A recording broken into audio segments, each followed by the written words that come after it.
and welcome back. Today we're going to be continuing our exploration of differential equations and do a more thorough study of constant coefficient linear differential equations, both the homogeneous case and the inhomogeneous case as well. So every time we have a differential equation, for example the one presented in front of you, you have to understand the type of structure you're actually dealing with so that you can know what type of strategies you should and also should not be using here. Right? So it's obvious that we have a third order differential equation here. We have that the inhomogeneous term is equal to 0, so it is a homogeneous equation. And the coefficients in front of each of our y, double prime, triple prime, single prime, and 0 prime are all coefficients, 1, minus 5, minus 2, and 10. So what we have here is a third order constant coefficient linear homogeneous differential equation, right? So when we were studying these in the past, especially when we were looking at Laplace transforms of differential equations, we were actually able to see that a natural solution for these types of equations were equations of the form y is equal to e to lambda x, where lambda is some complex number. So using Laplace analysis, we have justified already that if y is equal to e to lambda x, then we're going to have lambda cubed minus 5 lambda squared minus 2 lambda plus 10 is equal to 0, which some people refer to as the characteristic equation. Then it comes down to being an algebra problem. So this is a polynomial of degree 3, so there should be 3 complex numbers lambda that satisfy this particular relation. So since we have 4 terms, usually one of the more easier ways to solve a cubic equation is to see if you can factor by grouping. So in particular, we can try grouping the first 2 terms and then the last 2 terms together and see if we can factor them one by one. So if we do that, notice that we're going to have lambda squared times lambda minus 5, factor out a minus 2 out of the last 2 terms, and that's also going to give us lambda minus 5. And if those things inside of the parentheses are equal to each other, therefore factoring by grouping will work. So once we do that, we're going to have lambda minus 5 times lambda squared minus 2 is equal to 0, and lambda squared minus 2 is a difference of perfect squares over the set of irrational numbers, so we can also write this as lambda minus 5, lambda plus the square root of 2, and lambda minus the square root of 2 is all equal to 0. So from this algebraic equation, we have 3 lambdas. In particular, lambda is equal to 5, square root of 2, and minus square root of 2, and therefore we should be able to state the general solution to our differential equation. In particular, the solution to our homogeneous equation, which I'm just going to abbreviate as YH, is going to be equal to C1e to the 5x plus C2e to the square root of 2x, or you can do minus 2 square root of x first, and then plus C3e to the positive square root of 2x, and that is our general solution to our differential equation. So what exactly do we have here? So remember that we started off with a third order differential equation, and if we try each of these individual terms, e to the 5x, e to the plus or minus 2 square root of 2x, you can also show that each of those will also work as well. So what we have here is a linear combination. So it's a linear combination of solutions that also work. In particular, it's a linear combination of 3 solutions, and the significance of this number 3 is associated to the order of the differential equations. So one can prove that if you have an nth order differential equation, what you're going to be looking for is an nth order linear differential equation in particular is n what we call independent solutions for that particular differential equation, and the general will be the linear combination of them. Right? So the next phrase that we're going to be looking at today is what we've referred to as a linear combination of what we call independent solutions or functions, I guess you could say. Independent solutions, functions, or relations. Right? So what exactly do we mean when we say that a function is independent of another function? So you may have recalled this from linear algebra, so actually let's look at the linear algebra perspective of independent vectors and see if we can draw some parallels between that and this. Right? So let's just recall a definition for independent vectors, and let's just start with 2. We can extend with mathematical induction if we need. So 2 vectors, u and v, and let's assume that these vectors belong to the vector space Rm, are said to be independent if there does not exist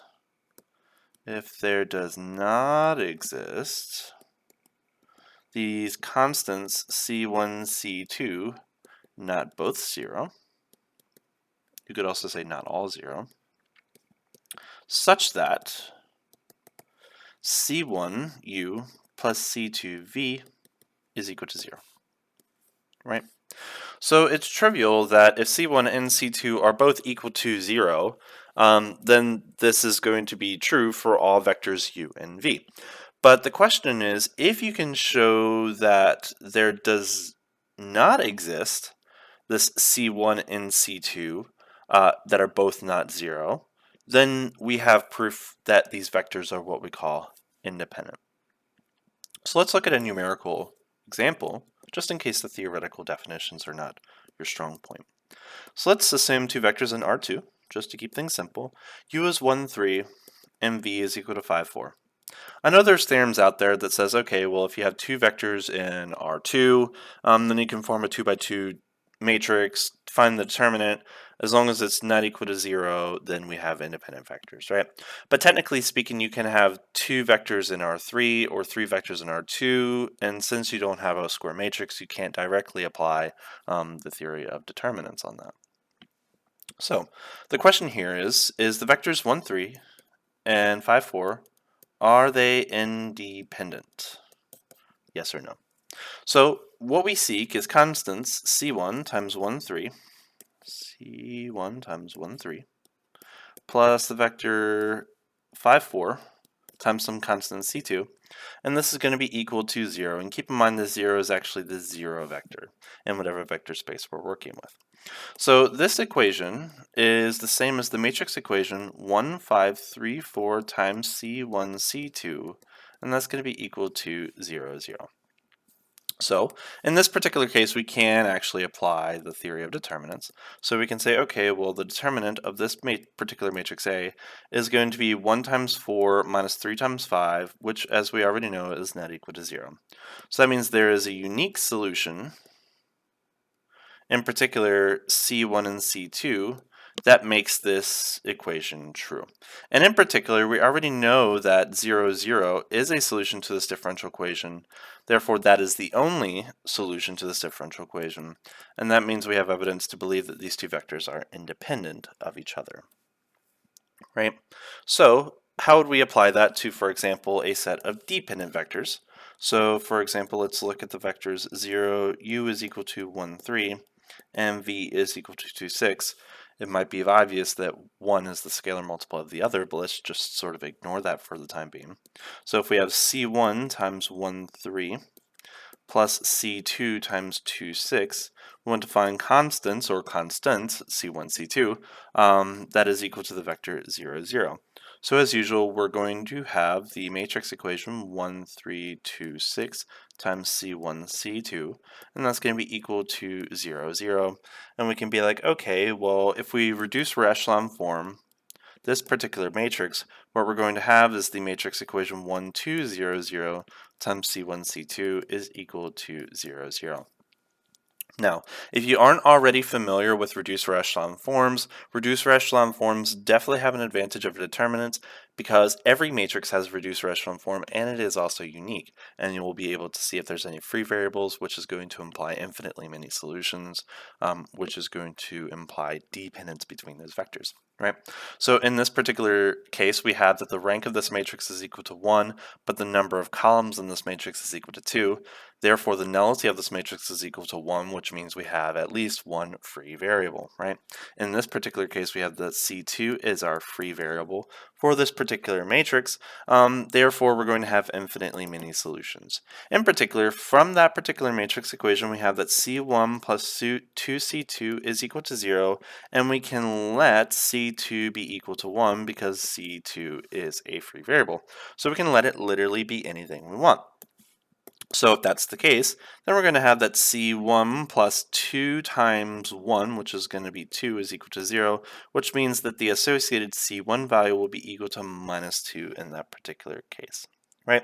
So if we look at our original matrix equation, which was 1, 3, combined with the vector 2, 6, and we were asking, can we form the vector 0, 0 from these without choosing 0 coefficients? And the answer is, of course, yes. If you choose that to be equal to minus 2 and that to be equal to 1, notice that gives us minus 2 plus 2, which is 0, and minus 6 plus 6 is equal to 0. Therefore, that works. Therefore, since we have found these coefficients that are not both 0, that means that we have proven that these vectors are dependent vectors, right? And since they are dependent vectors, that means they are not independent vectors. So now that we have a little bit of review from what it means for two or more vectors to be independent or dependent, now let's take a look at what that is going to mean in terms of functions and also the solutions to differential equations. So now let's see if we can answer this question. What does it mean for functions or solutions to be independent functions and independent solutions? So we're going to give a definition for this particular thing that's going to follow in parallel to what we did for independent vectors in linear algebra. So two functions, and we're going to call these functions y1 and y2 so that we have a nice little segue into differential equations, are going to be said to be independent,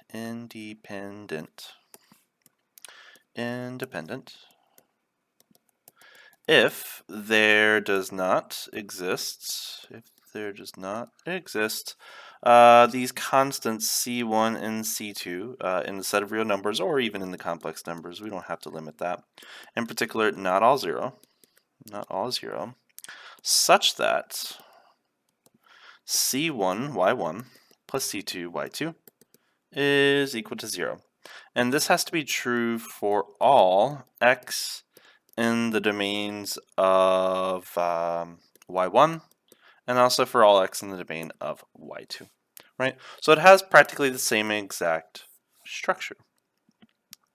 So let's just look at this little example and sort of see if we can play around with this and figure out what it means from this definition. So if we have y1, which is equal to e to the 5x, and y2, which is equal to e to the 3x. And from these two things, we can say that S, a set of functions, in particular y1, y2, are these two functions independent? Equivalently, is this set S a set of independent functions? Right? So you're like, okay, well, they're both exponential functions, so they're in some sense related to each other. But what does it mean for them to be independent? Well, from the definition, that means there does not exist c1, c2 both non-zero, such that c1 e to the 5x plus c2 e to the 3x is equal to 0. But notice that we have two unknowns, c1 and c2, but we only have one equation, right? So we have two unknowns, but one equation. So one can ask, well, how are we going to make a second equation out of this so we can maybe get a unique solution or some matrix equation to sort of solve for that c1 and c2? Well, if e to the 5x and e to the 3x are solutions to differential equations, that means we can differentiate them. So if we take the derivative of this first equation, right? So in some sense, implicit differentiation, what we're going to have here is 5c1 e to the 5x plus 3c2 e to the 3x. That's also going to be equal to 0. And notice now we have two equations with two unknowns, c1 and c2. So I can write this system as a matrix now. So I'm going to have e to the 5x, e to the 3x, and their derivatives, 5e to the 5x and 3e to the 3x, times the vectors c1, c2, and that's going to be equal to 0, 0. So what I have here is a matrix, and now I want to see if the determinant of that is ever going to be equal to 0. Right? So w, which is going to be a function of x in this particular case, but actually what I want to do is I want to write this as w of y1 and y2. And this w is going to be short for the Wronskian of the solution set y1 and y2. So the Wronskian is going to be defined to be equal to the determinant of y1, y2, and its derivatives. And if we have more than two differentiable functions, we're going to extend it in a very similar way. So for this particular equation, we're going to have AD, which is going to be equal to 3e to the 15x minus AD minus BC. So we're going to have 5e to the 15x.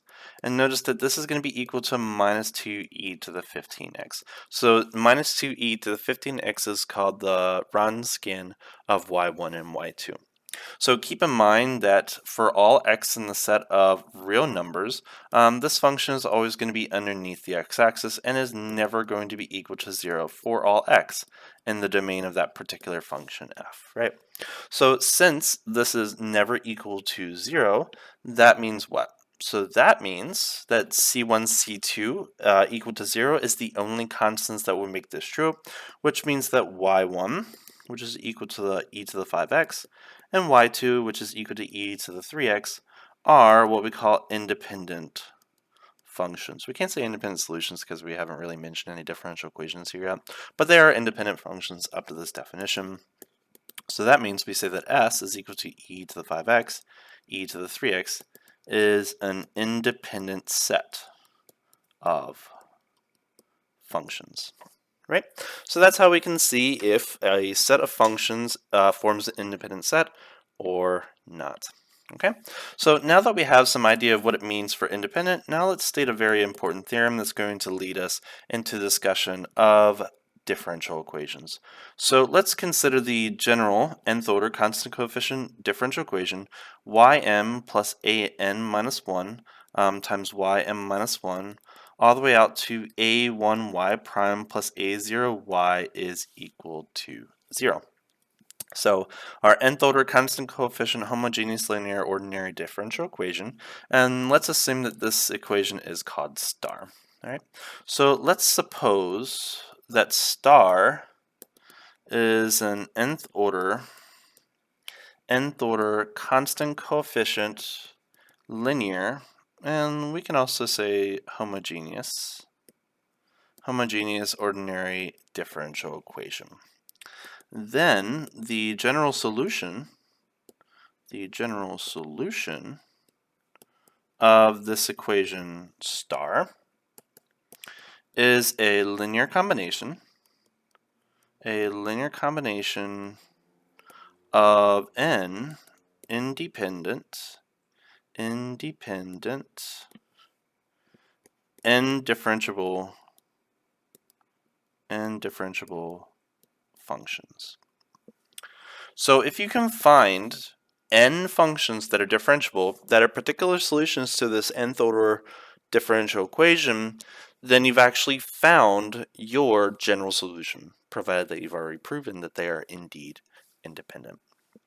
So if we take a look at another fun example, so let's assume that we have, let's do y triple prime minus 6y double prime. Let's do plus 12y prime minus 8y is equal to 0. Notice that we have a third order differential equation here, which means we're going to be looking for 3 independent differential equation solutions. And once we have found all 3, that means we have our solution. So another cubic equation, once we use Laplace analysis, because that's just going to reduce to lambda cubed minus 6 lambda squared plus 12 lambda minus 8 is equal to 0. It's another cubic equation, so definitely it can become a little bit tricky. But what we can do is we can use a cubic decomposition. So we can use cubic decomposition to represent this as an equation that is likely to be factorable over the set of rational numbers, or possibly even the set of irrational numbers. So once we do that, what we're going to do is we're going to be breaking up our minus 6 lambda squared term, and we're going to be breaking up our 12 lambda term. And how we're going to do that is the following way. So you might have learned this in pre-calc. So lambda cubed minus 4 lambda squared minus 2 lambda squared, that's going to be our decomposition of our minus 6.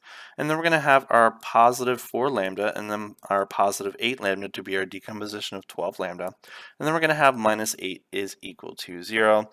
And now what I'm going to do is I'm going to factor the first 3 terms once rearranged and the last 3 terms once rearranged, and I'm going to have lambda times lambda squared minus 4 lambda plus 4. In particular, I'm focusing that in the first 2 terms, and I'm going to focus that in the last 2 terms. or 3 terms rather, and that's going to give us minus 2 times lambda minus 4 lambda plus 4 is equal to 0. So once I have that, notice that my term inside of my parentheses, my quadratic, is the same. So I'm just going to be left with lambda minus 2 times lambda squared minus 4 lambda plus 4 is equal to 0. And notice that that's a quadratic equation or a quadratic relation that I can also easily factor, because that's just going to be lambda 2 times lambda 2 to the power of 2, which is equal to 0, which we can just write as lambda minus 2 to the power of 3 is equal to 0.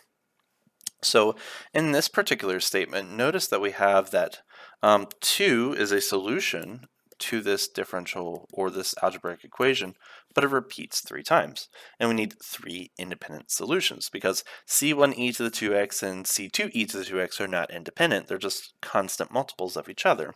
So one can show that the homogeneous solution for this, and we talked about this when we talked about some basic Laplace transforms, is that the other solutions are just polynomial multiples of the other.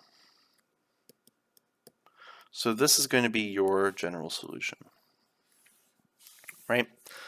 So once you have your repeated roots, all you just need to do is increase the order of the polynomial term in front, and that's going to give you the other independent solutions. And we, in some sense, provide all the tools to prove that analytically in case you're interested.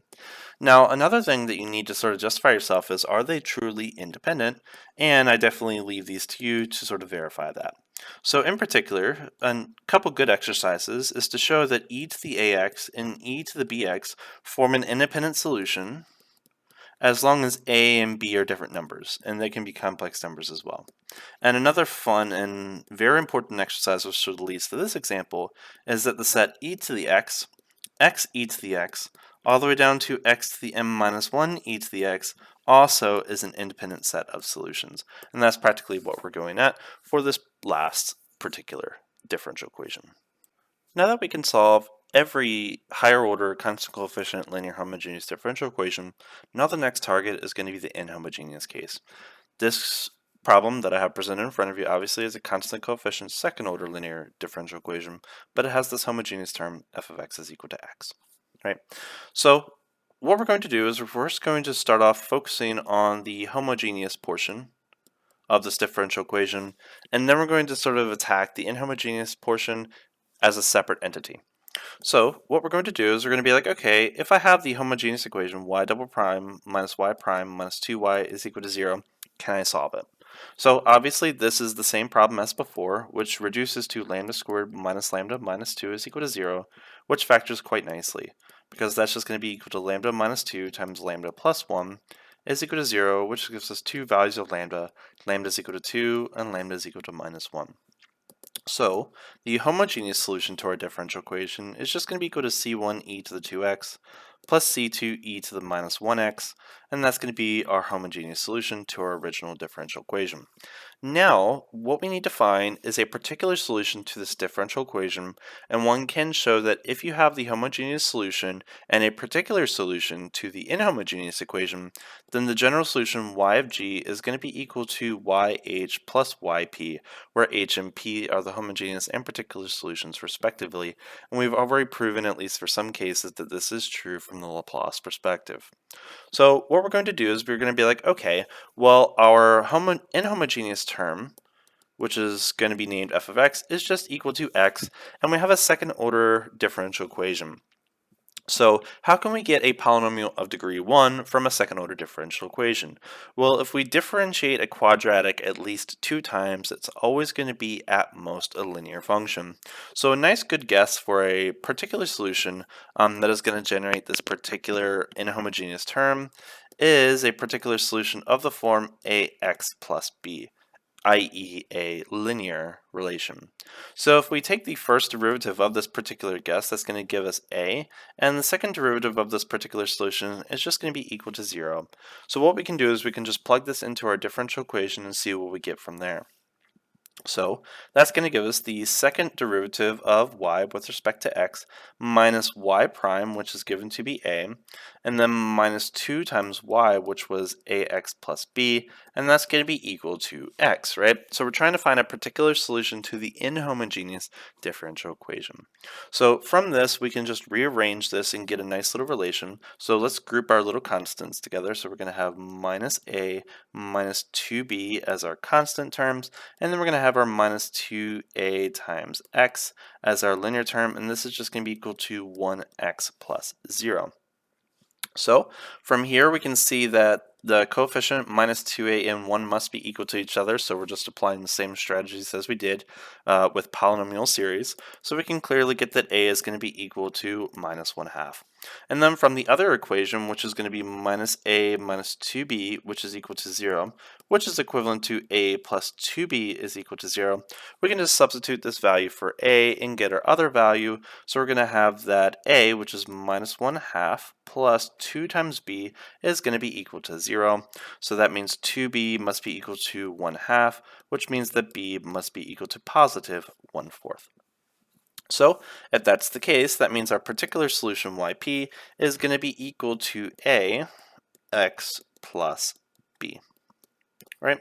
So once we have our particular solution and we have our homogeneous solution, therefore we have our general solution.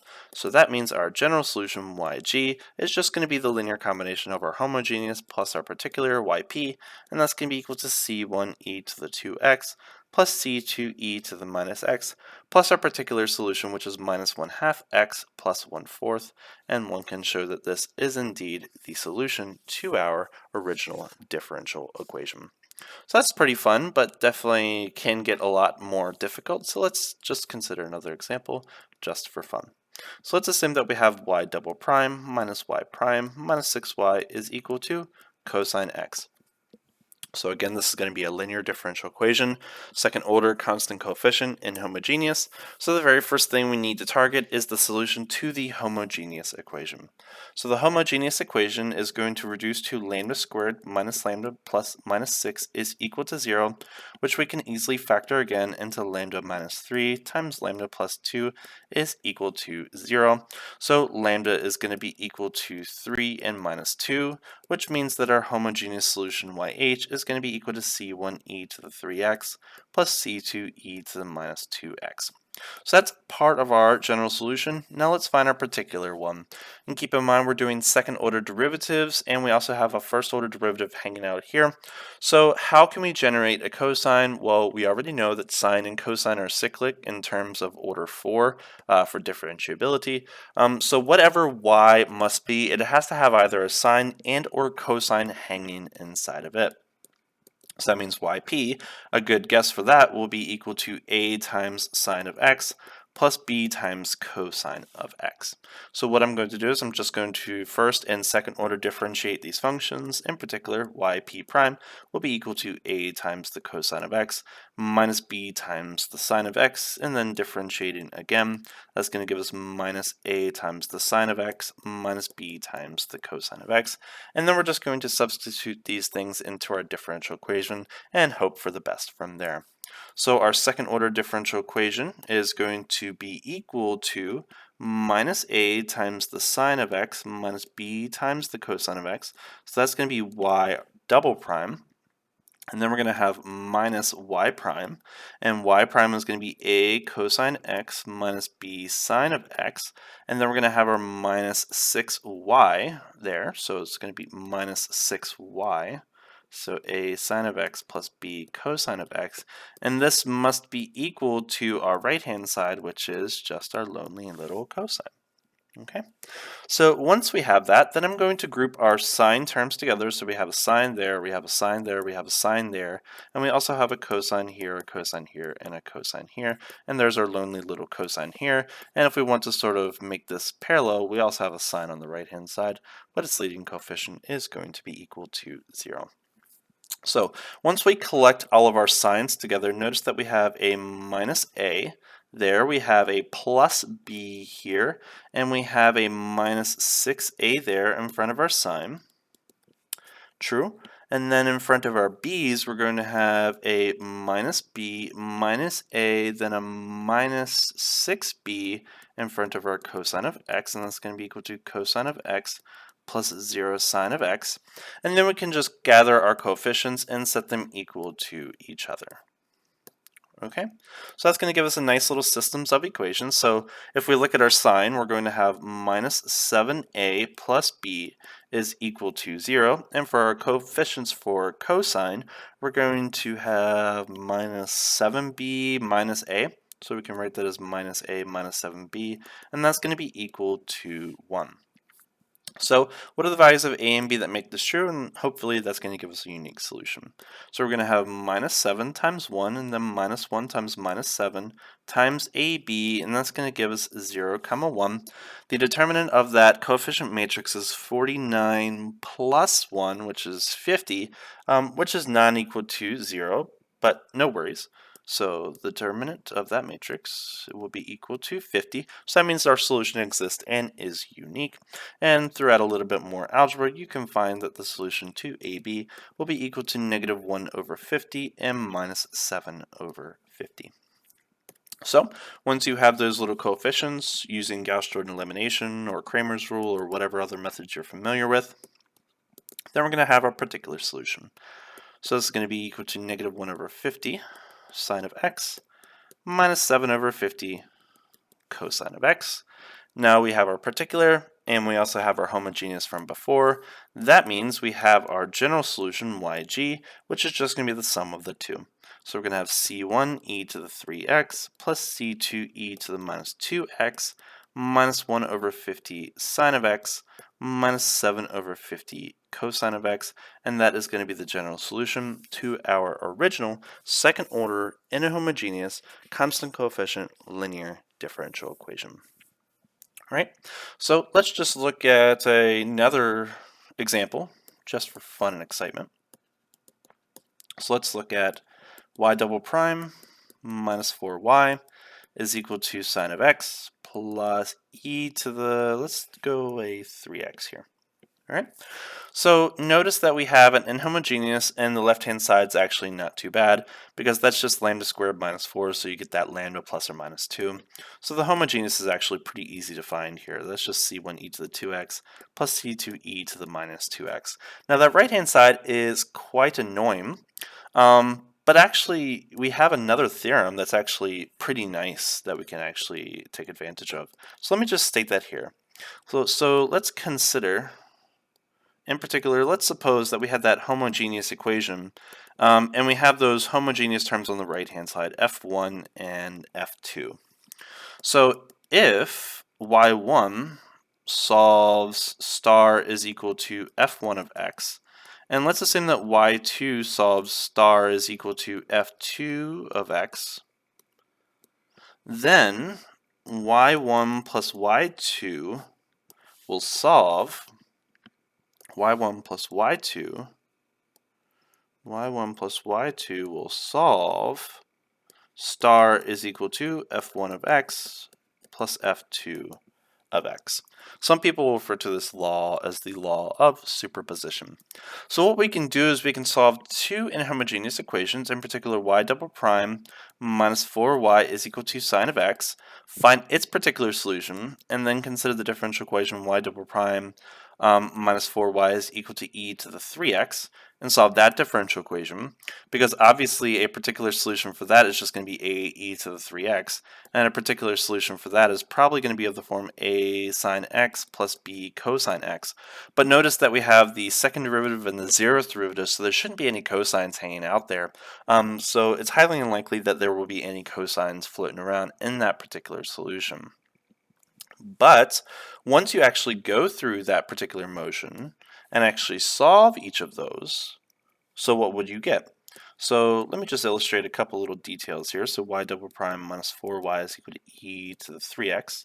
And we're like, okay, well, what will our particular solution be? And we're like, okay, that's just going to be a e to the 3x. One can find that a in this particular case is going to be equal to 1/5 in order to make that true.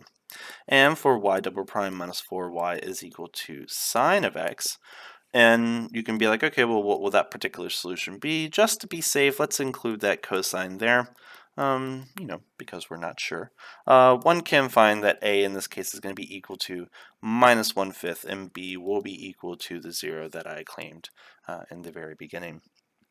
So, by the law of superposition, as just mentioned above, and the proof of that is not actually not that difficult, y double prime minus 4y is equal to sine of x plus e to the 3x will have what as its general solution?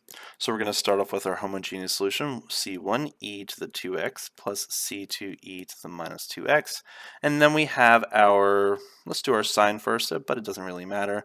We can do 1/5 e to the 3x, and then we can do our minus 1/5 sine of x there.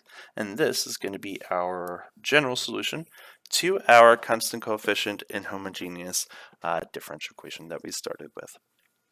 Right, so up to that point, you can, in theory, solve any constant coefficient differential equation up to this point, whether it be homogeneous or inhomogeneous. As long as it's linear, we should be okay.